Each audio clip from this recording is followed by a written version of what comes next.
Мин Эльфина буламын. Әтиәнием белән Яршалада торамын. 3нче сыйныфта укыйм, 42нче мәктәптә. 4-5-легә уку, күңелле дә, рәхәт тә. Әтием бабамнан кебек, мин җырларга яратам. Сәхнәләрдән татар җыры, халкым моңын яңгырата. Гореф-гадәтләрне саклап, дәвам итеп яшибез. Касымәләре гөрли, үтә Коръән ашыбыз. Ул эшләренә астарам, тәмле ризык әзерлим. Изге дәгъвалар өйрәтә намаздагы әбием. Спортта актив, чаңгыда, тимер-аякта шуам. Бассейнда yüzеп йөрим, балыклар кебек шымам. Бакчабызда аллы-гөлле чәчәкләр үстерәбез. Гаиләбез белән бергәләп, шигүләр дә шигәбез. 7 буын әби бабам шәҗәрәсен төзедек.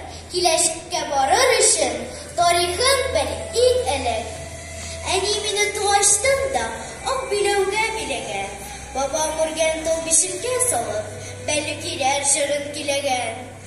Тал бишектә үсү кирәктер ул, телем матурлыгын тоярга. Бишек җырын тыңлауга кирәк икән, күңелгә моң салып куярга. Кошлар җырын бер урманга барып тыңлау җитә, моңы онытасың. Бер күзеңне ачып карау кирәк, телем матурлыгын тоясың. Шушы гүзәллекне аңлатырга әле дә бар туган телкәем. Бөек Тукай телем, татар телем, сөйләшкән тел әткәм әнкәем. Шәһәр булган, беткән, кешеләрнең сөякләре хәтта калмаган.